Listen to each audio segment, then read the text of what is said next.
안녕하세요. 파이팅 공공TV입니다. 오늘은 공인중개사 1차 부동산 학개론 스피드 암기노트 부동산 강론 중에 마지막 시간 부동산 금융론 알아보겠습니다. 부동산 금융론 5문제까지 모두 정복하시면 가장 출제 비중이 높은 부동산학 강론 정복하시는 거기 때문에 충분히 합격 점수 획득하실 수 있을 겁니다. 자, 마지막까지 집중하시고 바로 시작합니다. 먼저 부동산 금융이란 게 뭐냐? 금융이라는 것은 자금을 융통한다는 얘기죠. 자금 조달 방법과 여러 가지 생소한 부동산 금융 용어들 알아보고요. 우리나라 주택금융제도와 한국주택금융공사가 하는 일에는 어떤 것이 있으며 주택을 담보로 저당권을 설정하고 연금 방식으로 매월 노생활자금을 받는 주택연금제도에 대해서 알아보고요. 그 다음에 금융이라는 게 간단하게 돈을 빌리는 거니까 이 부동산 대출, 저당대부, 저당대출 이런 용어들로 바꿔 나오는 부동산을 담보로 돈을 빌리는 부동산 대출들에는 어떤 것들이 있으며 그 원리금을 갚아나가는 상환 방식에는 어떤 것들이 있는지, 원리금 균등 상환 방식인지 원금 균등 상환 방식인지, 또 현재는 소득이 적은 청년층이지만 미래 소득을 많이 벌 걸로 예상을 해서 초기 대출 부담을 줄여주는 점점 원리금이 체증하는 점증하는 방식의 체증식 상환 방식인지, 아니면 만기에 일시 상환하는 방식인지 이런 상환 방식에 따른 비교 특징들을 쭉 살펴보겠습니다. 여기서 반드시 한 문제 나온다. 대출 기간 동안 원금을 일정하게 갚아나가면서 이자는 점점 줄어드는, 따라서 원리금이 처음보다 나중에 많이 줄게 되는 원금 균등 상환 방식, 그리고 애초에 원금과 이자를 합한 원리금이 똑같이 되도록 균등한 방식으로 갚아나가는 원리금 균등 방식, 그리고 설명드렸던 점증 체증식 상환 방식, 요 세 방식을 비교하는 지문들이 가장 단골로 출제되고요. 그 다음에 이자율이 처음 계약할 당시에 고정시켜서 대출 기간 동안 시장금리가 오르든 내리든 간에 계약한 약정한 금리로 이자를 내면 되는 고정금리, 그리고 3개월 혹은 6개월마다 시장금리에 따라 대출이자가 변동되는 변동이자, 변동금리, 요 둘을 비교하는 문제도 단골로 출제됩니다. 그리고 금융론에서 꼭 한 문제씩 출제되는 계산 문제가 있는데요. 기본적으로 아주 간단한 계산 문제들입니다. 부동산 가격이 5억인데 2억을 대출받았다. 대출이자가 5%고 10년간 원금 균등 방식으로 상환한다면 원금과 이자액은 얼마냐? 또는 원리금 균등 방식일 때 매월 갚아야 되는 원리금을 찾아라. 혹은 LTV, DTI 많이 들어보셨죠? LTV는 Loan to Value,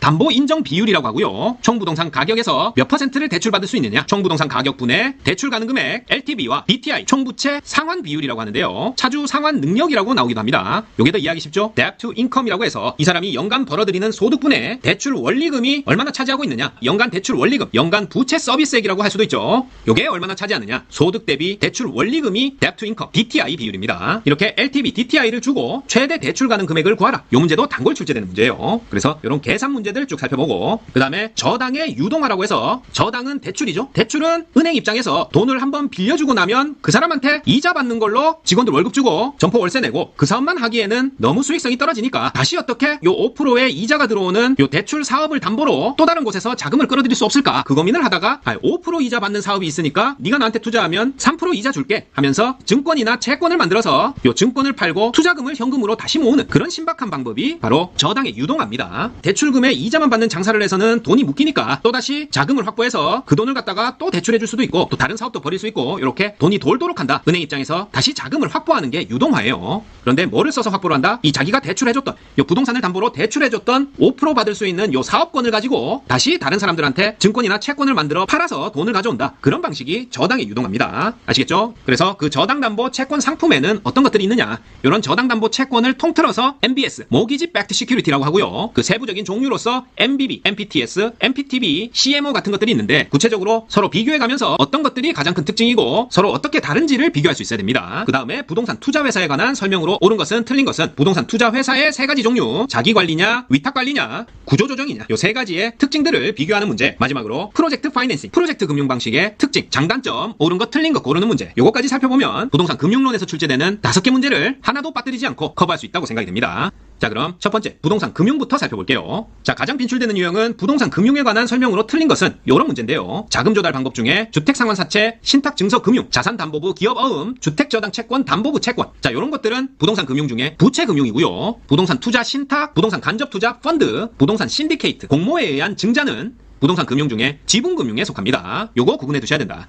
자, 둘 중에 하나만 외우면 되겠죠? 부동산 투자 신탁, 간접투자 펀드, 신디케이트, 공모에 의한 증자, 지분금융이고 나머지 주택상환사채, 신탁증서금융, 자산담보부 기업 어음이나 저당채권, 담보부 채권, 이렇게 사채, 증서, 어음, 채권 같은 것은 돈만 빌려주고 확정된 이자를 받는 부채금융입니다. 반면에 지분금융이라는 것은 지분에 대한 투자 성격이 있는 게 지분금융이에요. 자, 채무불이행 위험이 높아질수록 대출기관이 요구하는 금리가 높아집니다. 당연하겠죠? 위험과 수익률은 비례하기 때문에 대출자, 대출기관 입장에서는 못 받을 확률, 채무불이행 경쟁 위험이 높아질수록 수익률인 금리를 높이 요구하겠죠. 프로젝트는 자본시장 내의 다른 투자 수단과 경쟁하기 때문에 동일 위험 수준의 투자 수익률에 수렴하는 경향이 있다. 맞습니다. 어떤 부동산 프로젝트든 하나의 사업이기 때문에 그 돈을 갖다가 다른 데 투자했다면 그 기간 동안 벌어들일 수 있는 수익이 있겠죠. 내가 내 돈 가지고 사업하는 게 아니고 다른 곳에서 투자금을 끌어와서 이 부동산 프로젝트를 해야 한다면 당연히 그 투자자들은 동일 위험 수준의 다른 투자 대체안들과 서로 비교를 해보고 투자를 결정하겠죠. 따라서 자본시장 내 다른 투자 수단들과 경쟁이 있기 때문에 동일 위험 수준의 투자 수익률에 수렴하는 경향이 있다. 자, 주택금융시장은 두 개로 나눠지는데요. 바로 주택자금 공급시장이 있고 주택자금 대출시장이 있습니다. 자, 먼저 주택자금 공급시장은 주택을 지을 때, 주택을 공급할 때 자금을 조달해준다. 이렇게 생각하면 돼요. 따라서 주택건설 사업의 개념으로 이해하시고 거기서 어떤 수익이 발생할 거니까 투자자들로부터 돈을 모아서 사업자에게 대출을 제공한다. 요게 주택자금 공급시장 대출이고요. 우리가 일반적으로 주택자금 대출시장이라고 하면 은행에서 예금을 기반으로 해서 주택담보대출을 제공해주는 것, 그게 대출시장, 말 그대로 그냥 대출해주는 시장입니다. 따라서 요 지문은 틀렸죠? 주택금융시장은 주택자금 공급시장과 주택자금 대출시장, 신용보증시장, 간접투자시장으로 구분할 수 있는데 주택자금 공급시장이 예금으로 주택담보대출 제공하는 거다? 아니죠. 주택자금 공급시장은 투자자가 대출을 제공하는 거고요. 투자자가 주택을 짓는 사업, 주택공급시장에 자금을 투입하는 게 주택자금 공급시장이고요. 은행 예금으로부터 주택담보대출을 제공하는 게 주택자금 대출시장입니다. 은행이 가지고 있던 예금은 대출시장에 대출해주고 투자자들로부터 모은 자금은 주택공급시장, 주택자금 공급시장에 대출해준다. 이렇게 이해하시면 됩니다. 자, 이러한 부동산 금융은 주택금융이 핵심이라고 할 수 있고요. 뭐 여러가지 토지금융이나 상업용 프로젝트금융 여러가지가 있겠지만 부동산 금융 중에 주택금융이 핵심이다. 이렇게 나오면 O 하시고요. 주거 안정이라는 정책 목표를 갖고 무주택 서민에게 낮은 이자로 장기로 대출해줌으로써 주택 구입 능력을 향상시키는 그런 특수금융을 주택 소비금융이라고 합니다. 주택 소비금융은 무주택 서민에게 낮은 이자로 장기 대출을 해주는 주거 안정이라는 정책 목표의 특수금융을 말한다. 주택 소비금융. 지분권의 매각이나 주식 발행 등을 통해서 자기 자본을 조달하는 것을 지분금융이라고 합니다. 자, 아까 부채금융은 단순히 돈을 빌려주고 이자 수익을 얻는 거라면 부동산을 가진 입장에서 지분권을 매각하거나 이 부동산의 가치를 토대로 주식을 발행해서 자기 자본을 조달하는 것을 지분금융이라고 합니다. 부동산 펀드, MBS, ABS, 주택 상환 사채가 부채금융에 해당한다. 이렇게 섞어놓고 문제가 나와요. 아니죠. 부동산 펀드는 지분금융이라고 했죠. MBS, ABS, 모기지 백트 시큐리티, 에셋 백트 시큐리티 모두 저당 담보증권, 자산 담보증권입니다. 따라서 증권, 채권, 사채 붙은 것들 다 부채금융에 해당한다고 했죠. 펀드나 부동산 투자회사, 신디케이트, 조인트 벤처 같은 것은 지분금융이고요. 여기서 ABB, 에셋 백트 본드라고 해서 ABS랑 비슷한 걸로 보면 됩니다. 이렇게 약자로 MBS, ABS, ABB 이런 것들은 부채금융에 해당한다. 증권, 채권, 사채, 부채금융이고 펀드, 부동산 투자회사, 신디케이트, 조인트 벤처, 부동산 투자 신탁 이런 것들은 지분금융에 해당합니다. 자, 주택시장이 침체돼서 주택거래가 부진하면 수요자 금융을 확대해서 주택 수요를 증가시킴으로써 주택 경기를 활성화시킬 수 있다.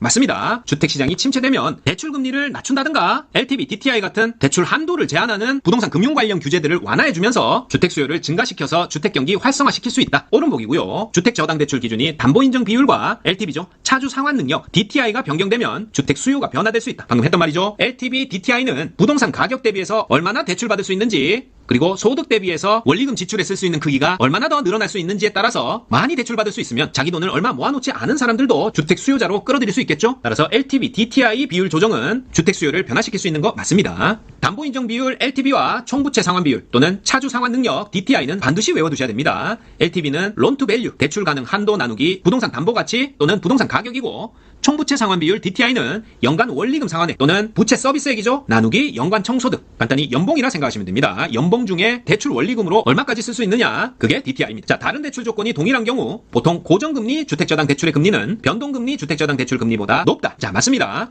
고정금리로 빌릴 때가 변동금리보다 금리가 높을 수밖에 없습니다. 은행 입장에서 고정금리로 대출해주면 미래에 금리가 올라도 애초 약정했던 낮은 금리로 이자를 받을 수밖에 없겠죠. 물론 금리가 더 떨어질 수도 있겠지만 이 불확실성에 대한 위험을 대출 금리에다가 녹인다. 그렇게 생각하시면 됩니다. 자, 그리고 분양형 개발사업의 핵심 상환 재원은 준공 이후 발생하는 임대료 관리비 등의 영업현금 흐름이다. 자, 분양형 개발사업은 분양하면 땡인 개발사업입니다. 따라서 땅값 건축비가 3억 들었는데 5억에 분양하면 그걸로 2억 먹고 땡이지. 요걸 뭐 나중에 임대하고 관리비 받고 그런 영업현금 흐름까지 사업 내용에 들어가는 게 아니에요. 따라서 분양형 개발사업은 분양해서 처분하는 팔아버리는 매각 수익이 사업 시작할 때 돈을 빌렸다면 그 핵심 상환 재원이 되고 임대형 개발사업의 경우 준공 이후 발생하는 임대료 관리비 등의 영업현금 흐름이 바로 은행에서 빌린 돈에 대해서 핵심 상환 재원이 됩니다. 분양형 개발사업의 핵심 상환 재원은 분양 처분 수익이고 임대형 개발사업의 경우 임대료와 관리비를 받아서 영업현금 흐름으로 원리금을 갚는 상환 재원으로 쓰게 된다. 자, 다음 부동산 자금 조달 방식 중에 지분금융에 해당하는 것을 모두 고른 것은 자, 부동산 투자회사 공모에 의한 증자 요 두 가지가 지분금융이고요. 자산담보부 기업 어음이다. 주택상환 사채다. 그리고 또 하나 프로젝트 금융 PF도 부채금융에 속합니다. 나중에 설명하겠지만 미래에 발생한 영업 현금 흐름이나 요 사업성을 담보로 돈을 빌리는 거기 때문에 요게 지분을 준다거나 증권을 발행한다 그런 의미는 아니에요. 따라서 부동산 투자회사 공모에 의한 증자 요 두 가지가 지분금융이고 자산담보부 기업 어음 프로젝트 금융 주택상환 사채 또 뭐 있었죠? 신탁금융 증서 있었죠. 그 다음에 MBS, MBB, ABS 뭐 요런 것들 자산이나 저당 채권 담보부 채권 요런 것들 대출 이자를 받는 것을 담보로 또 일정한 수익률을 주면서 자금을 조달하는 것 이런 것들은 부채금융에 해당합니다. 자, 부동산 시장은 부동산 권리의 교환, 가격 결정, 경쟁적 이용에 따른 공간 배분 등의 역할을 수행한다. 일반적인 내용이고요. 자본 환원율이 상승하면 부동산 자산 가격이 하락 압력을 받으므로 자, 여기까지 읽고 이미 이상하죠? 신규 개발 사업 추진이 어려워진다. 자, 자본 환원율이 뭐라고 했습니까? 환원율은 수익률로 바꿔서 생각할 수 있다고 했죠. 수익률이 상승하면 부동산 자산 가격이 상승하는 거 아니야? 이렇게 받아들일 수도 있지만 요건 매수자 입장에서 항상 생각해야 됩니다. 매수자 입장에서 이미 자본 환원율이 상승해서 부동산 가격이 꼭대기에 있다면 이 가격 자체가 하락 압력을 받으면서 신규 개발 사업 추진이 어려워진다는 얘기예요. 옳은 보기다. 이미 자본 환원율이 상승했다면 높아진 자산 가격이 하락 압력을 받기 때문에 신규 개발 사업 추진이 어려워진다. 이렇게 이해하셔야 됩니다. 자, 이자율에 관한 설명으로 틀린 것은 자, 이자율이라는 것은 일반적으로 대출 금리, 대출 이자율 이렇게도 나오죠. 자, 그런데 은행에서의 대출 금리는 기준금리 플러스 가상금리로 이루어져 있습니다. 이 기준금리라는 것은 한국은행 기준금리가 될 수 있지만 은행들끼리 단기간 서로 자금을 맞추기 위해서 빌리고 빌려주는 우리가 흔히 코픽스라고 하죠. 코픽스 플러스 뭐 1.4%, 1.6% 이렇게 얘기하는데 시장 상황에 따라서 변동되는 금리인 기준금리와 은행의 마진 혹은 빌리는 사람의 신용도에 따라서 은행 자체적으로 조절하는 금리, 가상금리가 더해져서 전체 대출 이자율, 대출 금리가 결정된다. 자, 고정금리와 변동금리는 말 그대로 대출 계약할 때, 대출 약정 시에 픽스되는 대출 기간 쭉 고정되는 금리가 고정금리, 변동금리는 차입자, 빌리는 사람에게 금리 변동의 위험을 은행이 전가시키는 방법으로서 3개월이나 6개월 이자율 조정 주기가 있겠죠. 이 조정 속도가 빠를수록 대출자, 그러니까 은행한테 유리한 방식이 변동금리입니다. 이 시장의 기준금리가 등락폭이 크게 변한다고 했을 때 이자율 조정 주기가 빠를수록 그 변화폭을 빠르게 따라가겠죠. 그만큼 시장금리 변동에 따른 위험성을 줄일 수 있으니까 이자율 조정 주기가 빠를수록 대출자에게 유리하고요. 고정금리와 변동금리 중에서는 변동금리가 차입자에게 금리 변동 위험을 더 떠넘길 수 있는, 전가시킬 수 있는 방법이다. 자, 시장 이자율이 약정한 이율보다 높으면은 고정금리로 차입한 경우에는 조기 상환하는 것이 유리하다. 아니죠. 만약에 고정금리로 3%로 빌리기로 했다. 그런데 시장 이자율이 5%로 높아졌다. 빌린 사람, 차입자 입장에서는 아주 잘한 선택이죠. 아이고, 변동금리로 했으면 큰일 날 뻔했네. 계속 3% 대출을 만기까지 유지하는 것이 훨씬 이익이기 때문에 조기 상환할 이유가 없습니다. 시장 이자율이 약정 이자율보다 높으면 고정금리로 차입한 경우 이 차입자는 조기 상환하는 것이 불리하다. 이렇게 돼야 되겠죠. 자, 변동금리로 대출을 해준 경우 금융기관은 시장금리가 상승하는 경우 수익성이 악화된다. 자, 변동금리는 대출자, 금융기관한테 유리하다고 했죠. 시장금리가 상승하든 하락하든 금융기관 입장에서는 수익성이 악화되지 않습니다. 고정금리 대출의 경우 대출 시점의 이자율 위험은 차입자가 부담하고 대출 이후의 이자율 위험은 대출자가 부담한다. 자, 요거 맞는데요. 고정금리로 대출을 받았다. 일단 대출 시점에서는 변동금리 대출보다 고정금리 대출이 이자가 조금 더 높다고 했죠. 따라서 그 높은 금리, 이자율 위험은 빌리는 사람, 차입자가 부담하고 앞으로 금리가 어떻게 될지 모르는 그 불확실성의 이자율 위험은 은행, 대출자가 부담하게 된다. 그런 말입니다.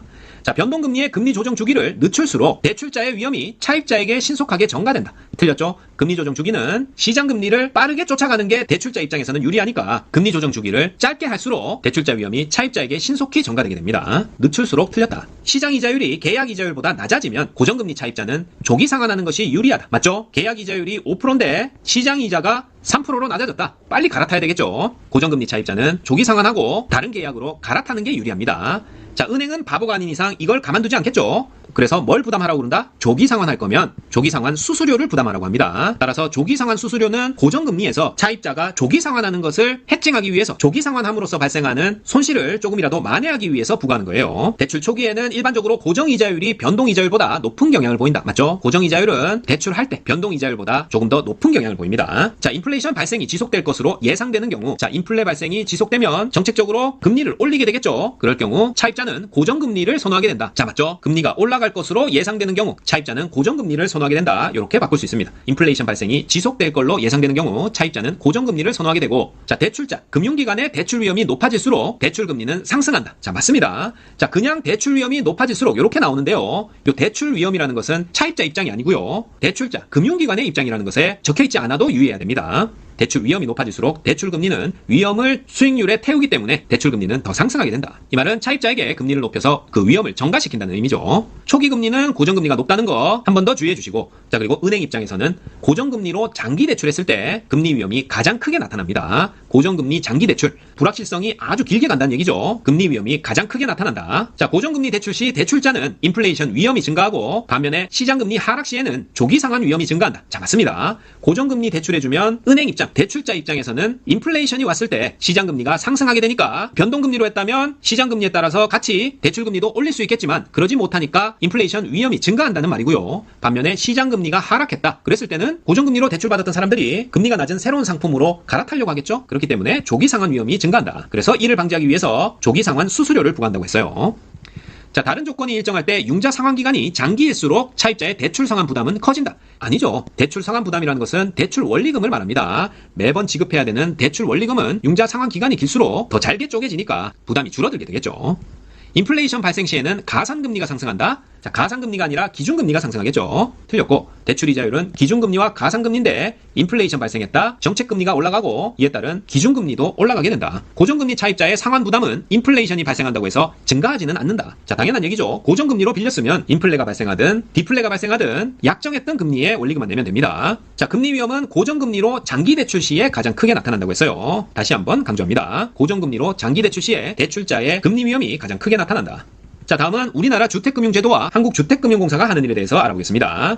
자, 우리나라 주택금융제도에 관한 설명 중 틀린 것은 이런 문제가 잘 출제되는데요. 주택도시보증공사는 주택 관련 각종 보증을 통해서 분양계약자의 안전한 입주와 원활한 주택건설 사업을 지원한다. 어떤 기관이다? 주택도시보증공사입니다. 각종 보증, 분양계약자 안전한 입주, 원활한 주택건설 사업. 자, 공공주택금융은 보통 민간주택금융에 비해서 대출금리가 낮고 대출기간도 장기다. 맞죠? 일반 시중은행 자체상품보다는 보금자리론 같은 한국주택금융공사에서 여러가지 무주택 서민이나 청년층에게 제공하는 공공주택금융은 민간주택금융에 비해서 저리 장기다. 대출금리는 낮고 장기로 대출해줍니다. 자, 이러한 한국주택금융공사는 주택저당채권의 평가 및 실사 업무 등을 수행하기도 하고요. 주택저당채권을 매입해서 일정 기간 보유하고 장기주택금융 활성화를 위해서 금융기관에 대해서 주택자금 대출을 지원합니다. 한국주택금융공사 하는 일이고, 국민주택 규모를 초과하는 주택의 구입자 또는 임차자에 대해서도 주택도시기금 대출이 가능하다. 아닙니다. 주택도시기금 대출은 국민주택 규모 이하의 도시형 소형주택 구입자 또는 임차자에 한해서 대출해줍니다. 84제곱미터 국민주택 규모를 초과하는 주택 구입자 또는 임차자는 주택도시기금 대출 불가능하다.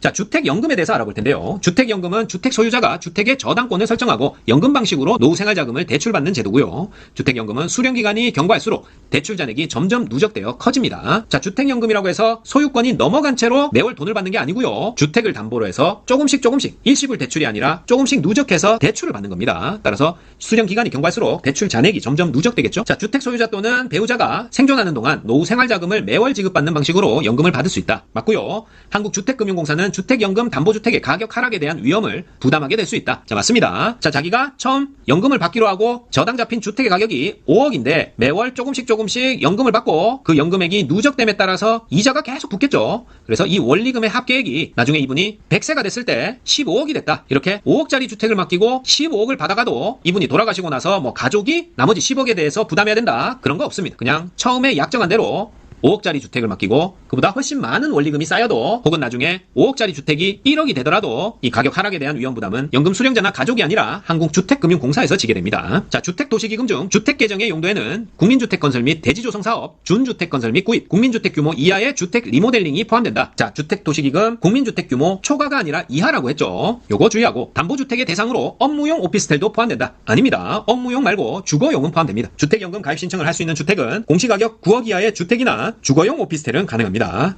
현재는 9억 이하인데 조금 있으면 12억 이하 주택까지 주택연금 가입 가능하도록 바뀐다고 합니다. 자, 현재까지는 공시가격 9억 이하 주택, 주거용 오피스텔에 주택연금 가능하다. 이렇게 알아두십니다. 자, 주택담보노후연금은 연금 개시 시점에 주택 소유권이 연금 지급 기간에 이전된다. 아닙니다. 주택을 담보로 해서 조금씩 대출받는 형식이라고 했어요. 주택연금 가입자는 주택연금의 전액 또는 일부를 정산하면 중도상환 수수료를 부담한다. 아닙니다. 주택연금 가입자는 중도상환 수수료는 없습니다. 따라서 주택연금 가입했다가 얼마 기간 연금을 받았다. 연금 받았던 원금과 그때까지 이자 붙었던 거 전액 또는 일부 정산하고 다시 가입 해지를 할 수도 있어요. 중도상환 수수료는 없다. 종신지급 방식에서 가입자가 사망할 때까지 지급된 주택연금 대출 원리금이 만약 담보주택의 처분 가격을 초과하더라도 초과 지급된 금액을 상환하지 않아도 됩니다. 아까 설명드렸고 한국주택금융공사는 연금 가입자를 위해 은행에 보증서를 발급하고 이에 근거해서 은행이 주택연금을 지급하게 되는 형식입니다. 한국주택금융공사가 바로 연금을 내계자에 주는 게 아니라 연금 자체가 대출이니까 은행한테 대출 형식으로 연금을 주도록 하고 그 위험부담은 한국주택금융공사에서 지기 위해서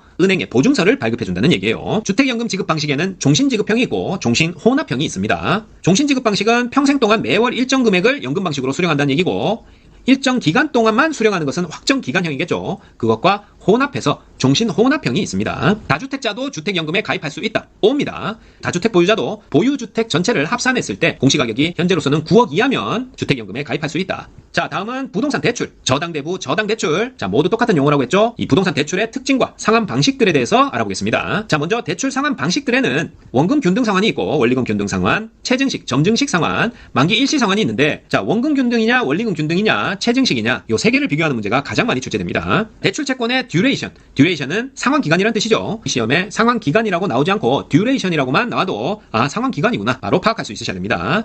대출 채권 듀레이션은 만기 일시 상환 대출이 원리금 균등 분할 상환 대출보다 짧다. 자, 이 듀레이션이라는 게 상환 기간을 의미한다고 했는데 요게 가중평균한 상환 기간을 말해요. 따라서 일정 기간 이후에 어떤 방식이 원금을 더 빨리 갚아 나가는가를 의미한다고 할 수 있습니다. 원금을 제일 빨리 갚는 건 원금 균등 상환이고요. 만기 일시 상환 대출은 원금을 갚지 않는 거죠. 제일 뒤에 가 있을 겁니다. 만기 일시는 이자만 내고 원금은 계속 갚지 않다가 약정 기간 끝날 때 원금을 다 갚아버리니까 원금을 얼마나 빨리 상환하느냐는 듀레이션의 경우에는 만기 일시 상환이 가장 늦다. 따라서 요 지문은 X입니다. 원금 균등 그 다음이 원리금 균등이에요. 그 다음이 체증식, 만기 일시가 가장 늦다. 대출자 입장에서는 원리금 균등 상환이 원금 균등 상환보다 원금 회수 측면에서는 보다 안전하다. 자, 안전하냐 안 하냐는 얼마나 빨리 원금을 회수하느냐 그걸 봐야 되겠죠. 원금을 빨리 회수하면 그만큼 안전하다고 할 수 있으니까 원금 균등 상환이 원리금 균등 상환보다 원금 회수 측면에서 보다 안전합니다. 따라서 요 지문도 X다. 금융기관, 대출자 입장에서는 원금을 빨리 갚아나가는 원금 균등 상환이 원리금 균등 상환보다 원금 회수 측면에서 안전합니다. 자, 차입자의 초기 상환 부담은 원금 균등 상환 방식이 원리금 균등 상환 방식보다 크기 때문에 원리금 상환 금액도 원금 균등 방식이 더 크다. 자, 원금 균등 방식은 원금을 이렇게 일정하게 갚아나가고 이자 같은 경우에는 원금을 일정하게 계속 갚아나가니까 이자가 이렇게 줄어들겠죠. 따라서 맨 처음에는 이자와 원금을 합친 원리금이 이렇게 높다가 마지막 가서는 원리금이 많이 줄어드는 그런 형태가 될 거고요. 원리금 균등 상환 같은 경우에는 미리 원금과 이자가 매번 일정하도록 계산해 놓은 거니까 원금은 점점 더 많이 갚아나가고 이자액은 점점 줄어듭니다. 이런 형태가 된다. 그리고 원리금은 계속 일정한 이런 형태가 되기 때문에 사실 처음 갚는 금액을 보면 원금 균등 상환 방식이 원리금 균등 상환 방식보다 더 많은 원리금을 내게 됩니다. 따라서 차입자의 초기 상환 부담은 이 원금 균등 방식이 더 크다. 원금 균등 방식은 원금 상환액이 매 회차 일정하지만 후기로 갈수록 대출 잔액이 감소하기 때문에 이자액은 줄어들게 됩니다. 그래프로 봤죠? 그리고 대출자가 대출 금리를 설정할 때는 불확실성 위험의 대가로 금리를 높게 설정합니다. 가상금리를 높게 한다. 자, 원금 균등 상환, 원리금 균등 상환, 체증식 또는 점증식 상환 세 개를 비교하는 문제 자주 출제된다고 했죠. 먼저 차입자의 첫해 불이익 금액이 원리금 균등 상환 방식이 가장 크다. 아니죠. 첫해 불이익 금액은 원금 균등 방식이 가장 큽니다. 따라서 차입자의 초기 상환 부담이 가장 큰 게 원금 균등 방식이고 대출자의 원금 회수 부담이 가장 크다. 이 말은 은행이 원금을 조금만 받다가 나중으로 갈수록 많이 받는다면 그게 원금 회수 부담이 가장 큰 게 되겠죠. 원금 균등 상환은 원금을 일정하게 계속 받아나가는 거고 원리금 균등은 원금을 처음에는 조금 내다가 나중에 점점 많아지는 거. 체증식도 처음에 조금 내다가 나중에 많이 내는 건데 원리금 균등 상환보다 처음에는 훨씬 조금 내고 나중에 많이 내는 이런 방식이 될 겁니다. 따라서 점증식, 체증식 상환 방식이 대출자의 원금 회수 부담이 가장 크다. 만기 전 중도 상환 시에 미상환 잔여액이 가장 많은 것은 이것도 체증식, 점증식이 처음부터 조금만 갚았으니까 대출 잔여액이 가장 많이 남아있겠죠? 체증식, 점증식입니다. 그리고 초기 원리금 상환 부담은 적게 하고 점차 상환 부담은 늘려가는 방식으로 향후에 소득이 늘어갈 것으로 예상되는 청년층, 개인이나 기업들에 대출하는 방식은 역시 체증식, 점증식이죠. 체증식, 점증식은 원리금 균등 상환이 아니라 처음에는 원리금을 작게 갚다가 나중에 많이 갚는 이런 형태가 나타납니다. 자, 체증식 상환 방식은 대출 초기 상환 능력이 부족한 사회초년생이나 젊은 층에게 유리하다. 체증식 상환 방식은 장기로 주택을 보유하면서 갚아나가려는 차입자에게는 다소 불리할 수 있다고 할 수 있고 대출 초기에 대출 원금보다 대출 잔액이 더 커지는 부의 상환이 발생할 수도 있다. 자, 요거 맞습니다. 부의 상환이라는 것은 1000만 원을 10%로 대출을 받았을 때 첫해 이자가 100만 원인데 50만 원만 갚으라고 하는 거죠. 50만 원만 갚게 되면 그 다음에는 대출 잔액이 1050만 원이 돼버리는 따라서 갚아야 할 돈이 원금이 줄어드는 게 아니라 더 커지는 그런 게 부의 상환입니다. 대출 초기에는 대출 원금보다 대출 잔액이 더 커지는 부의 상환이 발생할 수도 있는 게 체증식 상환 방식이다. 자, 시장금리가 약정금리보다 낮아지는 경우에는 만기 전 변제가 이루어져서 대출자 입장에서는 조기 상환 위험이 발생할 수 있습니다. 자, 대출 초기에 DTI, 총부채 상환 비율, 차주 상환 능력, DTI가 가장 높은 방식은 원금 균등 상환 방식입니다. 자, DTI는 연간 총 소득분의 연간 원리금 상환액이니까 연간 원리금 상환액이 가장 큰 거 구하면 되겠죠. 원금 균등 방식, 원리금 균등 방식, 체증 방식 중에 대출 초기에 제일 원리금을 많이 내는 것은 원금 균등 상환 방식 입니다. 자, 원금 균등 상환 방식은 이렇게 원금이 일정하고 원리금 균등 상환 방식은 이렇게 갚아가는 원금이 점점 증가합니다. 그리고 원금 균등 상환 방식의 이자는 점점 감소하는 전체 원리금이 우하향하는 곡선을 띠게 되고요. 원리금 균등 상환 방식은 원리금이 계속해서 균등하니까 지불해야 되는 이자는 조금씩 줄어들지만 전체 원리금은 균등하게 계산돼서 납부하면 된다. 따라서 융자금의 잔고는 원리금 균등 방식이 원금 균등 방식보다 많습니다. 융자금 잔고라는 것은 원금의 잔고를 말하는 거죠. 따라서 원금 균등 방식이 원금을 처음부터 좀 많이 갚아 나가니까 원리금 균등 방식보다 잔고가 더 빠른 속도로 줄어들게 됩니다. 원리금 균등 상환 방식은 매기 원리금 상환액이 기간에 상관없이 동일하다는 특징이 있지만 원리금에서 원금과 이자가 차지하는 비중은 상환 시기에 따라 달라진다. 맞죠? 초기에는 원금을 작게 이자를 많이 내다가 만기가 다가오면 원금을 많이 갚게 되고 이자는 조금만 내게 되는 방식이다. 자, 원리금 균등 방식은 원리금 상환액이 기간 경과에 따라 감소하며 이는 원금 상환으로 인해 대출 잔고가 줄어들기 때문이다. 자, 원리금 균등 방식이 아니죠? 자, 원리금 균등 방식은 원리금 상환액이 일정하기 때문에 원리금 균등입니다. 원리금 상환액이 기간에 따라 감소하는 것은 원금 균등 상환 방식이다. 자, 기간 말 누적 지불한 원리금은 원리금 균등 상환 방식이 원금 균등 상환 방식보다 많다. 맞습니다. 자, 똑같이 5%의 이자로 30년간 대출을 받았다. 한쪽은 원금 균등이고 한쪽은 원리금 균등 상환 방식이라면 30년이 지나서 다 갚았을 때 토탈 누적 지불한 원리금이 얼마냐 했을 때는 원금을 조금이라도 일찍 많이 갚아나간 원금 균등 상환 방식이 더 돈을 절약했다. 그 금액이 적습니다. 따라서 원리금 균등 상환 방식이 원금 균등 상환 방식보다 누적 지불한 원리금이 더 많다. 옳은 보기예요. 원리금 균등 상환 방식은 원금 균등 상환 방식보다 초기 원리금 지불액이 적다. 맞죠? 초기에는 조금 적게 내지만 나중 원리금이 끝까지 일정하니까 원금 균등 방식이 오히려 빨리 원금을 까나가니까 일정 시점 이후가 되면 원금 균등 상환 방식으로 갚았던 사람들이 더 적은 원리금을 내게 됩니다. 초기만 비교하면 원리금 균등 상환 방식이 원금 균등 상환 방식보다 원리금 지불액이 조금 적다. 대출자 입장에서의 원금 회수 위험은 원금 균등 상환 방식이 원리금 균등 상환 방식보다 상대적으로 적은 거 맞죠? 원금을 빨리빨리 회수하니까. 자, 원금 균등 상환 방식은 매기간 원리금 상환액이 기간 경과에 따라 점점 감소, 체감하게 됩니다. 그래프로 알 수 있고 대출 만기 시의 대출 기간의 총 이자 수입은 자, 원금을 늦게 갚는 방식일수록 총 이자 수입이 크겠죠. 점증식이 가장 크고요. 그 다음에 원리금 균등 상환 방식, 마지막으로 원금 균등 방식이 만기 시 은행 입장의 총 이자 수입의 순서입니다. 기출문제 한번 풀어보면 대출 상환 방식에 관한 설명 중 옳은 것은 자, 원리금 균등 상환 방식은 매기 이자 상환액이 감소하는 만큼 원금 상환액이 증가한다. 자, 맞는 말이죠. 원리금은 계속 일정하지만 원금의 비율이 점점 증가하고 이자 상환액은 점점 감소합니다. 원리금 균등 상환 방식 옳은 보기고, 원금 균등 상환 방식은 원리금 균등 상환 방식에 비해서 전체 대출 기간 만료 시에 누적 원리금 상환액이 더 크다. 아니죠. 누적 원리금 상환액은 원리금 균등 상환 방식이 더 큽니다. 대출 실행 시점부터 총부채 상환 비율은 체증 상환 방식이 원금 균등 상환 방식보다 항상 더 크다. 총부채 상환 비율이 뭐죠? DTI죠. DTI란 총소득에서 대출 원리금이 차지하는 비율이니까 대출 실행 시점에 DTI가 크다. 그 말은 원리금을 많이 낸다는 얘기니까 뭐가 제일 크다고 했죠? 원금 균등 방식이 가장 크다고 했죠. 따라서 체증식 상환 방식,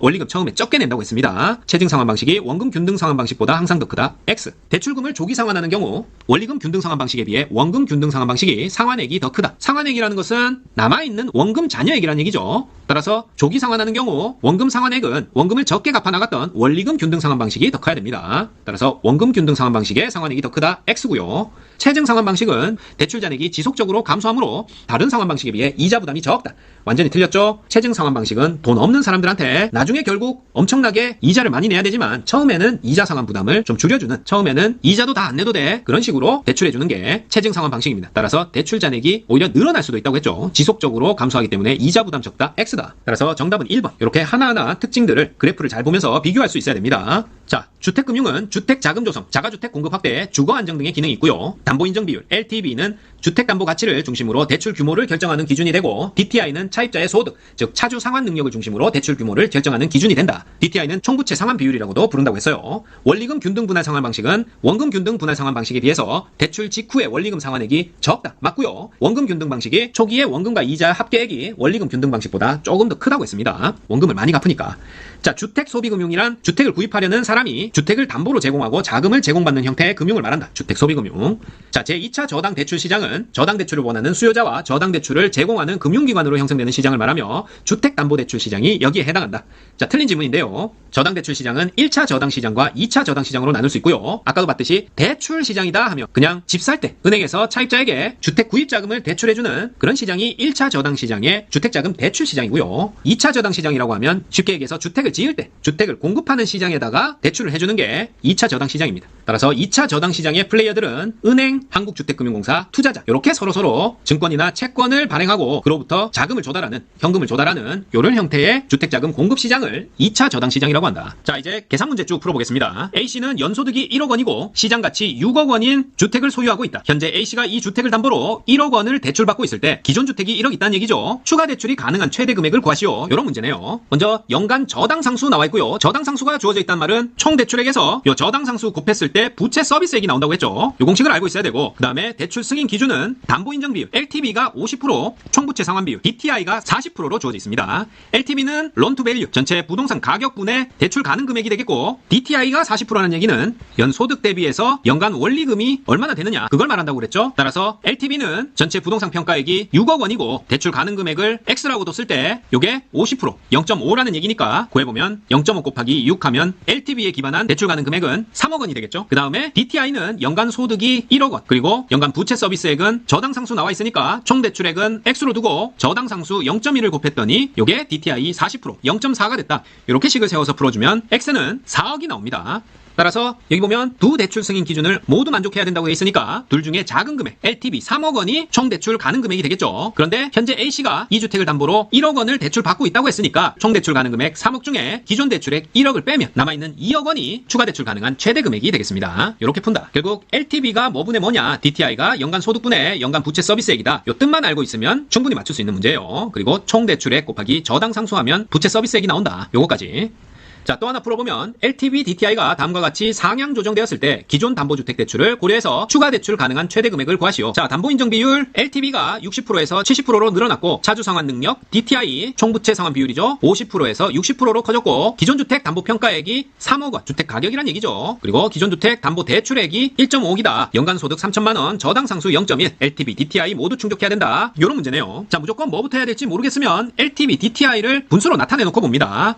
담보인정 비율이 70%가 됐다고 했으니까 전체 3억 원 중에 70%까지 대출받을 수 있다는 얘기죠. 그래서 최대 대출 가능 금액은 LTV 기준으로 2억 1천만 원이 되고 DTI 기준으로는 60%니까 연간 소득 3천만 원 분의 연간 총 대출 원리금은 X라고 두면 요게 60%라는 얘기죠. 0.6 해서 연간 총 대출 원리금 1,800만 원이 나옵니다. 자, 요 1,800만 원은 대출 가능 금액 곱하기 저당 상수니까 1,800만 원은 대출 가능 금액은 모르고 저당 상수 0.1 해주면 대출 가능 금액은 1억 8천만 원 나와요. 자, 1번과 2번 둘 중에 모두 충족한다는 것은 작은 금액이니까 총 대출 가능 금액은 1억 8천만 원이 되고 기존 담보대출이 1.5억 있었으니까 요거 빼주면은 추가로 3천만 원이 대출 가능하다는 얘기가 나옵니다. 따라서 LTV, DTI가 상향 조정되었다고 했을 때 뒤에 거 상향 조정된 거 기준으로 계산해주면 되겠어요. 자, 다음 문제. K씨가 은행으로부터 5억 원을 대출받았다. 대출 조건이 아래와 같으며 9회차에 상환할 원리금 상환액과 13회차에 납부할 이자 납부액을 순서대로 구하시오. 자, 대출 조건은 고정금리로 연 5% 이자고요. 대출 기간은 20년. 원금 균등 상환이라고 했네요. 그리고 연 단위로 매 기말 상환한다고 했다. 다 연 단위로 상환하지 월 단위 상환은 복잡해지니까 문제로 출제되지 않습니다. 실제로는 월 단위로 이자들을 내죠. 하지만 우리 문제에서는 계산하기 쉽게 대출 기간 20년이면 연 단위 상환으로 나옵니다. 자, 구해야 될 것은 9회차 상환할 원리금 상환액과 13회차 납부할 이자 납부액이네요.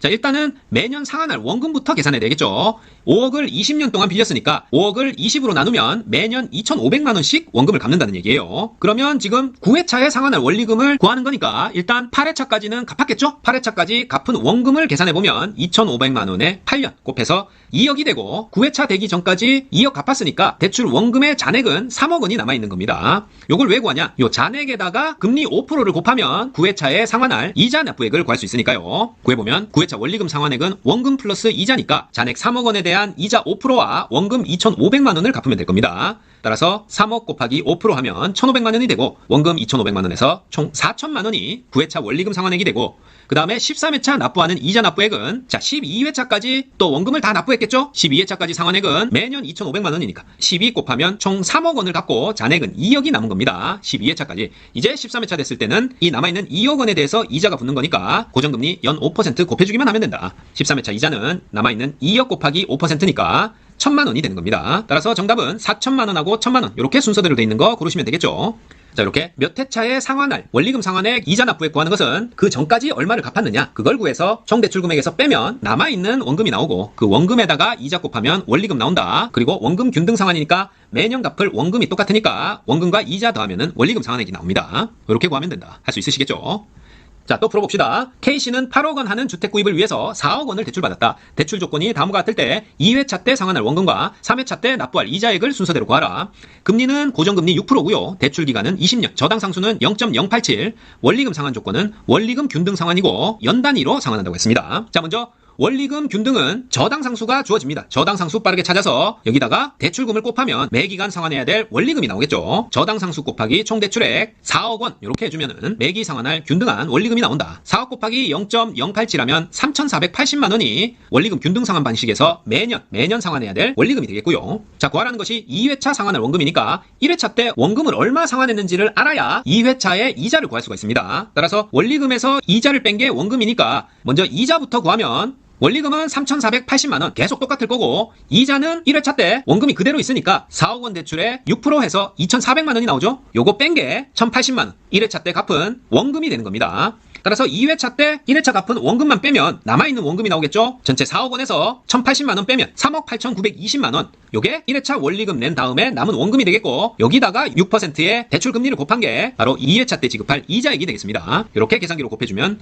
2,335만 2천원 요게 2회차 때 지급할 이자가 된다. 자, 이자 나왔으니까 원금이 또 나오겠죠. 2회차 때 원금은 원리금은 항상 똑같으니까 3,480만원 원리금에서 이자 뺀 거 2,335만 2천원 빼고 나면 1,144만 8천원 요게 2회차 때 갚은 원금이 되겠고요. 그 다음에 3회차 때 납부의 이자액은 1회차 원금, 2회차 원금 다 빼면 4억에서 1,080만원 1,144만 8천원 뺀 다음에 거기다가 6% 곱해주면 2,266만 5,120원 자, 요렇게 3회차 이자가 나와요. 따라서 구해야 될 2회차 원금하고 3회차 이자액 그대로 보기에서 찾아주시면 정답이 되겠습니다. 요런 문제 그 회차 이전까지 원금과 이자 얼마나 갚았느냐 갚은 거 빼고 다시 이자율 곱하면 갚아야 될 이자가 나오고 원리금 균등이니까 원리금 균등액에다가 이자 다시 빼면 원금이 나오는 겁니다. 이렇게 구한다. 자, 마지막으로 한 문제 더 볼게요. 다음 조건을 충족하는 최대 대출 가능 금액은 얼마인가? 자, LTV 40%, DTI 40%, 오피스텔이네요. 담보 평가액이 5억 원이고 연간 소득 6천만 원, 연간 저당 상수 0.1이다. 자, 아까 계속 나왔던 문제죠? 이렇게 숫자만 바꿔서 기본적인 문제가 출제될 가능성이 가장 높습니다. 이런 문제는 꼭 맞춘다. LTV는 부동산 평가액 분의 대출 가능 금액이니까 오피스텔 담보 평가액 5억 원 분의 X 놓고 40%라고 했으니까 5억 원에 40%, 2억까지 대출 가능하고요. DTI 기준으로는 연간 소득이 6천만 원, 그 다음에 저당 상수 0.1 있으니까 요거랑 총 대출액 X라 놓고 곱하면은 40% 된다고 했네요. 64, 24에다가 0.1로 나누면 2억 4천 나오죠. 따라서 둘 중에 적은 금액, 둘 다 만족하려면 적은 금액은 LTV 쪽에 2억이 되겠습니다. 최대 대출 가능 금액은 2억이다. 자, 요런 조건이 항상 붙어 있습니다. LTV, DTI 둘 다 만족해야 된다. 요 문구가 빠졌네요. 자, 이렇게 부동산 대출과 관련된 계산 문제 쭉 봤고요. 자, 다음으로 저당의 유동화에 대해서 살펴볼 텐데요. 맨 처음에 한번 설명했듯이 저당 대출이라는 은행 입장에서 수익이 들어오는 어떤 사업이 있다고 했을 때 이 사업을 소개해주고 투자금을 확보한다. 그 투자금 대신에 증권이나 채권 같은 종이 쪼가리를 준다. 그게 저당의 유동화라고 했습니다. 대출해주고 돈이 하나도 없었는데 요 이자 받는 대출을 기반으로 해서 다시 증권과 채권을 발행해서 그걸 투자 상품으로 팔고 대신에 현금을 다시 유입시키는, 현금이 유입되면 다시 또 대출해주면 되겠죠. 그런 식으로 가만히 있으면 돈이 돌지 않았는데 이런 식으로 종이에다 적어서 막 금융상품이라고 팔았더니 돈이 막 돈다, 유동화된다, 그렇게 이해하시면 된다고 했죠. 이렇게 대출, 저당을 담보로 해서 다시 채권을 발행한 것, 이런 저당 유동화 상품들을 가리키는 용어들에 대한 비교, 요게 핵심입니다. MBS, MBB, MPTS, MPTB, CMO까지 인출 유형으로는 MBS, 주택저당채권, 저당을 담보로 해서 발행한 증권이다. 이에 관한 설명으로 틀린 것은 이런 문제가 빈출 유형이고요. 자, MBS라는 게 요 뒤에 것들을 다 대표하는 용어인데요. 모기지 백트 시큐리티, 모기지라는 것이 대출을 의미하죠. 대출, 저당자피다. 그런 뜻이니까 요 저당을 담보로 해서 다시 시큐리티, 채권, 증권을 발행하는 것을 말한다. 모기지, 백트, 시큐리티. 요런 상품들이다. 요런 금융 상품들이다. 이렇게 보면 됩니다. 따라서 만약에 내가 은행가라면 담보대출을 1조 원 정도 해주고 따박따박 5% 이자를 벌고 있는데 이 5%의 모기지, 담보대출을 다시 베이스로 해서 3%를 주는 증권 상품을 만들어서 팔았더니 엄청난 돈이 투자금으로 들어왔다. 그래서 금융기관의 자금이 풍부해졌다. 요게 저당의 유동화 증권을 만들어 파는 걸 의미합니다. 자, 그래서 저당을 유동화하면 금융기관은 자금이 풍부해져서 주택 수요자에게 안정적으로 주택자금 대출을 해줄 수 있게 되고요. 주택금융 확대로 자가소유 비중이 감소된다? 자, 감소되는 게 아니라 늘어나겠죠. 주택금융을 확대할 수 있으니까 돈을 더 많이 빌릴 수 있게 된다. 그리고 저당의 유동화로 인해서 대출기관 유동성이 증대돼서 소비자의 담보대출 접근성이 개선될 수 있고요. 저당의 유동화는 주택금융 활성화로 이어져서 주택건설이 促진되고 주거안정에 기여할 수 있다. 저당 유동화의 기능들에 대한 설명입니다. 자, 단기적으로는 저당 유동화를 하면 주택가격이 하락할 우려가 있다. 아니죠. 단기적으로 오히려 더 많은 대출을 받을 수 있게 해주는 거니까 그 주택금융이 확대되니까 주택가격이 상승할 우려가 있고요. 주택금융자금의 수급 불균형을 완화시킬 수 있다. 1차 저당시장이라고 하면 자금 대출 시장이라고 했고 2차 저당시장이라고 하면 자금 공급 시장이라고 했습니다. 자, 그리고 2차 저당시장은 1차 저당시장에 다시 자금을 공급하는 역할을 한다. 자, 요것도 오른복입니다. 2차 저당시장은 1차 저당시장에 자금을 공급하는 역할을 하기도 합니다. 자금 공급시장이 2차 저당시장, 자금 대출시장이 1차 저당시장이다. 자, 그래서 이런 저당을 담보로 해서 발행하는 채권들에는 크게 4가지가 있는데요. 요 4가지를 잘 구분해서 알아두셔야 된다. 자, 요 표에서는 특징들만 간략하게 봅니다. MPTS는 지분형이고 이체증권이라고도 합니다. 저당의 소유권을 투자자에게 매각을 하기 때문에 발행자가 가졌던 위험을 투자자에게 모두 이전시키게 되는 특징이 있다. 그래서 채무불이행 위험과 조기상환 위험 모두 투자자가 지는 게 MPTS입니다. 모기지 pass-through security라고 해서 채권형이 아니라 지분형이기 때문에 투자자에게 저당권 소유권을 넘기고 채무불이행 위험과 조기상환 부담 위험 모두 투자자가 지는 게 MPTS예요. pass-through다. 반면에 MBB, MPTB, CMO 같은 경우에는 모두 채권형이고요. 저당권의 소유권을 투자자가 아니라 발행자가 보유한 상태에서 자금을 확보하기 때문에 채무불이행 위험을 모두 발행자가 지게 됩니다. 하지만 MBB는 차입자, 대출을 해간 사람이 요 채권의 기반이 되는 저당권이 있겠죠. 그 저당권, 돈을 빌려간 사람이 빨리 돈을 갚아버리면, 조기 상환을 해버리면 더 이상 대출 이자는 안 들어오는데 투자자한테는 수익금을 줘야 되겠죠. 그런 조기 상환 위험 부담을 발행자가 지게 되는 게 MBB고요. 다른 것들은 이 조기 상환 위험 부담을 투자자가 지도록 계약을 하게 된다. MPTS, MPTB, CMO는 조기 상환 위험 부담 투자자가 지고 MBB만 채무불이행 위험, 조기 상환 위험 모두 발행자가 지게 됩니다. 그리고 투자자가 콜방어를 할 수 있는 것, 이 콜방어라는 것은 아까 말씀드렸듯이 저당 차입자가 먼저 돈을 갚아버리면 이 투자를 받았던 사람한테도 더 이상 내가 너한테 수익 못 주겠어, 투자자한테 판 채권을 회수하려고 할 겁니다. 그때 투자자가 채권 회수에 대해서 회피하려고 하는 것을 콜방어라고 해요. 이 콜방어를 MBB와 CMO 경우에 장기 투자의 경우에 할 수 있고 MPTS와 MPTB는 콜방어를 할 수 없다. 콜방어가 어렵다. 이렇게 알아두시고, 초과담보라는 것은 대출을 통해서 들어오는 이자를 기반으로 투자자한테 수익을 주는 상품들이니까 그 담보만 가지고 오케이 하면 초과담보가 불필요한 것이고, 그거 말고도 다른 담보를 요구하는 상품들이 있습니다. MBB, MPTB, CMO는 초과담보 필요하고, 여기서는 MPTS는 초과담보 불필요하다는 거, 요것만 기억하신다. 그리고 트렌치 수가 여러 개인 게 CMO다. 요렇게만 간단하게 기억하세요. 자, 하나하나 모두 이해하면서 외우려면 너무 비효율적이니까 CMO는 트렌치 수 여러 개고 나머지는 다 한 개다. 이렇게만 알고 넘어갑니다. 자, MPTS는 Mortgage Pass-Through Securities, 지분 이체 증권이라고 하고, 저당 소유권을 투자자한테 넘기는, 투자자 수익률이 가장 높고 위험도 가장 큰 게 MPTS고요. 지분형 증권으로 투자자에게 자산을 매각하고 자금을 조달하는 개념입니다. 증권의 수익은 기초자산인 주택 저당 채권 집합물, 모기지 풀의 현금 흐름, 저당 지불액에 의존한다. 결국 주택담보대출을 해주고 거기서 나오는 대출 이자 수익에 기반을 해서 증권 수익을 지불해준다. 그런 말입니다. 어렵게 써놨지만 대출 이익을 기반으로 어떤 투자금을 받아서 대출 이자보다는 조금 낮은 금액으로 수익금을 챙겨주는 그런 게 저당 담보 채권들입니다. 조기 상환 위험은 투자자가 부담하게 되고요. 투자자한테 매각해버렸으니까 조기 상환 위험, 채무불이행 위험 모두 투자자가 부담하는 게 MPTS. 발행기관은 관련 위험을 투자자에게 전가함에 따라 초과 담보를 설정할 필요가 없고, MPTS 발행액은 원래 주택저당 채권 총액과 동일하게 된다. 초과 담보 없으니까 발행액이 주택저당 채권액과 동일하다. 이렇게 이해하시면 됩니다. MPTS는 수익률 가장 높고 위험도 가장 크고 지분형 증권으로 자산 매각하고 자금 조달하는 개념. 증권 수익은 담보대출의 대출 이자, 저당 지불액, 현금 흐름에 의존하고, 조기 상환 위험, 채무불이행 위험 투자자가 부담한다. 이게 가장 중요합니다. 그리고 모든 위험을 투자자에게 전가하기 때문에 초과 담보 설정 필요 없고 발행액이 전체 주택담보대출, 주택저당 채권 총액과 동일하게 된다. MPTS. 다음은 MBB, Mortgage Backed Bond인데요. 채권형 MBS로 저당 소유권은 투자자에게 넘기지 않습니다. 최초의 주택저당 채권 집합물을 담보로 새로운 채권 채권을 발행하는 방법으로 발행자는 초과 담보 필요하고 모저당 소유권은 발행자가 보유합니다. 따라서 투자자는 조기상환 위험을 부담하지 않는다. 조기상환 위험, 채무불이행 위험 모두 발행자가 부담하는 게 MBB, 모기지 백드 본드입니다. 주택저당 차입자의 채무불이행이 발생하더라도 MBB에 대한 원리금은 발행자가 투자자에게 지급해야 된다. 맞아요. 투자자는 채무불이행 위험, 조기상환 위험 모두 부담하지 않는 게 MBB다. 요거 중요합니다. 저당 소유권을 넘기지 않는 방법. 자, 소유권 넘기는 건 MPTS, 패스스루밖에 없습니다. 자, MPTB, 모기지 페이스루, 페이스루 본드는 현금 수지 채권이라고도 하고요. 역시 저당 소유권을 투자자에게 넘기지 않고 발행자가 보유하고 있다. MPTS와 MBB를 혼합한 특징이 있는 것 뭐다? MPTB입니다. 투자자가 조기상환 위험 부담한다는 거. 조기상환 위험은 MBB만 빼고 모두 투자자가 부담합니다. MBB만 발행자가 조기상환 위험, 채무불이행 위험 모두 부담한다. 투자자에게 만기 전 변제 위험, 조기상환 위험이 전가된다. 요건 맞습니다. 따라서 조기상환 위험을 누가 부담하냐? 요거 꼭 알아두셔야 됩니다. 자, MPTB, 투자자에게 조기상환 위험이 전가된다는 거. 전가 안 되는 것은 MBB만 전가되지 않는다. 다음은 CMO인데요. Collateralized Mortgage Obligation. 요 C가 빠져야 되겠죠. Collateralized. Collateralized 하면 어떤 걸 담보로 하다, 담보로 해서 보증하다 요런 뜻이고요. Obligation 하면 약정, 의무 요런 걸 의미하죠. 역시나 주택 대출을 담보로 수익을 주도록 투자자와 약정하는 건데 다중 저당 증권이라고 하고요. 역시 저당 소유권은 없습니다. 저당 소유권은 투자자에게 넘기지 않는 형태고 중요한 게 다양한 트렌치가 여러 개다라는 게 중요하다고 했죠. CMO, 트렌치가 여러 개다. 발행자가 주택 저당 채권 집합물을 가지고 일정한 가공을 통해서 위험 수익 구조가 다양한 트렌치의 증권을 발행한다. 트렌치별로 이자율과 만기가 다른 것이 일반적이다. 부분 콜이 인정되어서 장기 투자자들의 콜방어 실현이 가능하게 되는 것도 CMO입니다. 콜방어 실현이 장기 투자일 경우에 가능한 거 CMO. 그 다음에 CMBS는 잘 나오진 않는데 Commercial Mortgage Backed Security. 커머셜이에요. 상업적인 것. 금융기관이 보유한 상업용 부동산 모기지를 기초로 해서 발행하는 증권이 CMBS입니다. 여기까지 저당의 유동화에 대한 내용이었고요. 다음 부동산 투자회사에 대한 설명으로 옳은 것 틀린 것 요 문제 보겠습니다. 부동산 투자회사란 주식을 발행해서 투자자들로부터 자금을 모집한 후에 부동산 등에 투자해서 발생한 수익을 투자자에게 배당하는 간접 투자 상품을 의미합니다.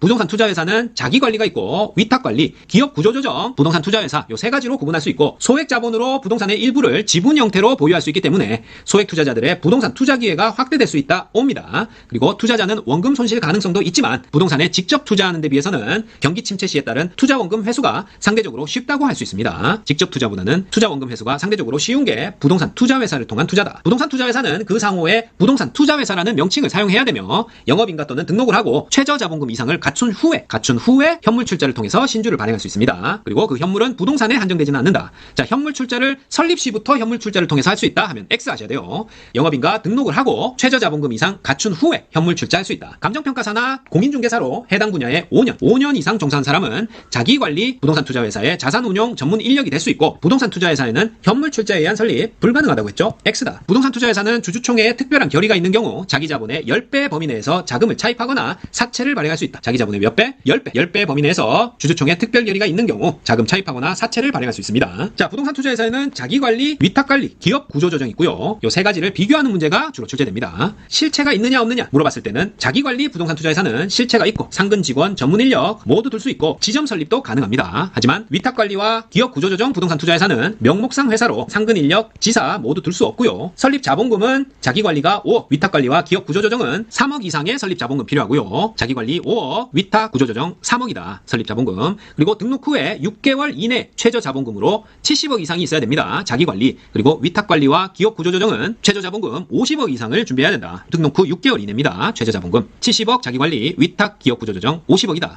주식 소유 한도는 자기관리와 위탁관리가 주주 1인과 그 특별관계자가 발행주식 총수의 50% 이상 보유하지 못하고요. 30% 이상은 공모해야 된다. 하지만 기업 구조조정 부동산 투자회사의 경우에는 주식 소유 한도에 규제가 없다. 자, 그리고 세 형태 모두 최저자본금 준비기간 후에 매분기만 현재 총자산의 80%, 100분의 80이 부동산이나 부동산 관련 증권, 현금으로 구성되어야 되고 그리고 이 총자산의 70% 이상은 반드시 부동산이어야 됩니다. 얼마? 100분의 70 이상은 부동산이어야 된다. 부동산 투자회사.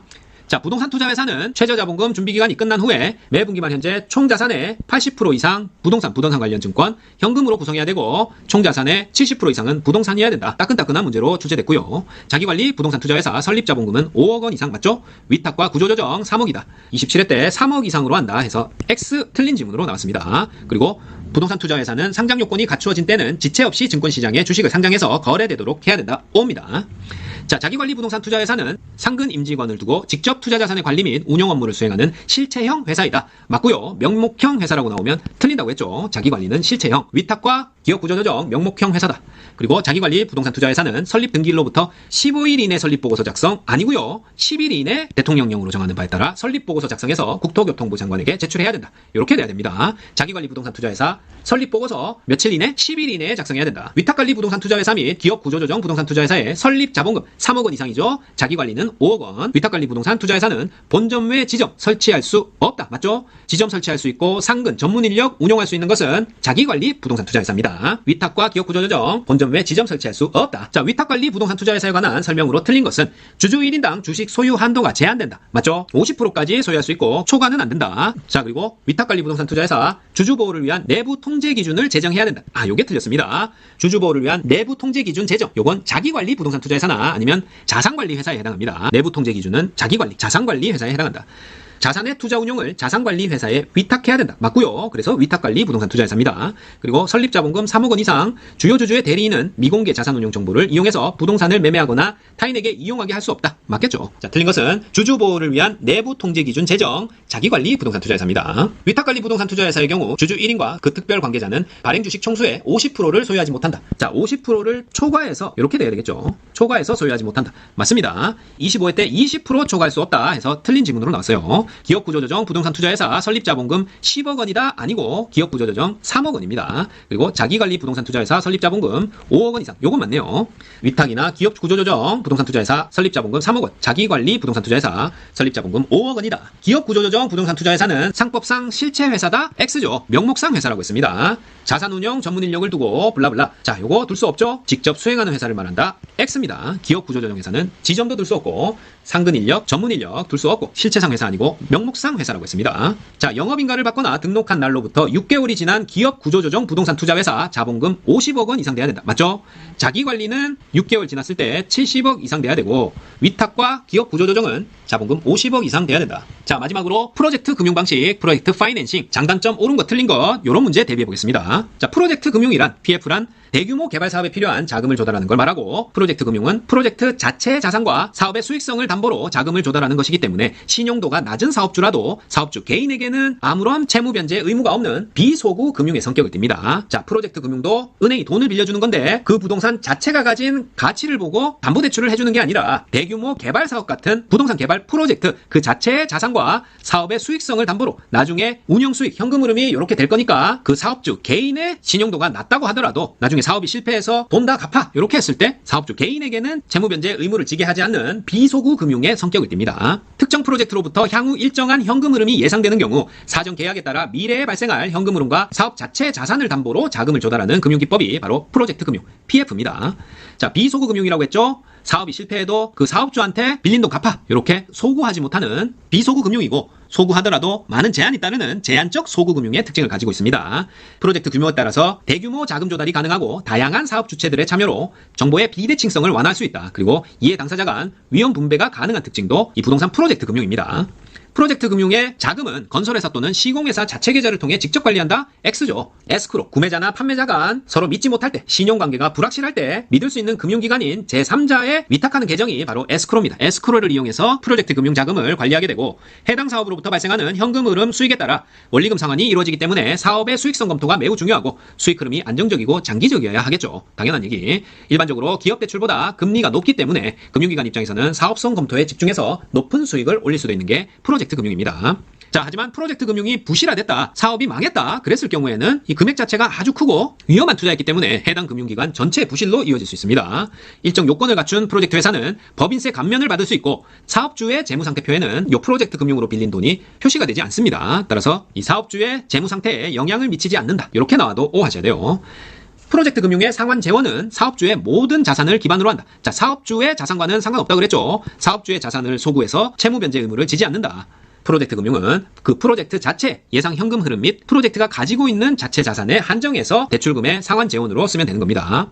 사업주 시행사 입장에서는 부의 금융효과가 나타난다. 자, 부의 금융효과라는 것은 앞에서 봤듯이 이 프로젝트를 하기 위해서 많은 대출을 일으켰지만 그 대출은 그 사업에 달려있는 대출이지 사업주의 회사의 재무제표상에 나타나지 않기 때문에 회사 입장에서는 재무제표상에 나타나지 않게 자본을 조달했다. 그걸 부의 금융효과라고 합니다. 그래서 사업주 입장에서 부의 금융효과가 나타난다. 옳은 보기다. 자, PF 유동화 전문회사는 상법상의 유한회사입니다. 주식회사 아니고 상법상 유한회사로 해야 되고 유동화 자산을 매매 또는 교환의 방식으로 양도해야 한다는 법이 정해져 있습니다. 자, PF를 유동화하는 전문회사다. 자, 유동화라는 것은 아까 살펴봤듯이 요 PF 대출을 담보로 해서 또 자금을 끌어들이는 거죠. 그런 PF 유동화 전문회사는 상법상 유한회사로 해야 되고 매매 또는 교환 방식으로 양도해야 된다. 자, 여기까지가 부동산 강론의 마지막 파트, 부동산 금융론이었습니다. 자, 파이팅 홍콩TV 구독, 좋아요 부탁드리고 저는 다음 시간에 더 알찬 내용으로 다시 찾아뵙겠습니다. 감사합니다.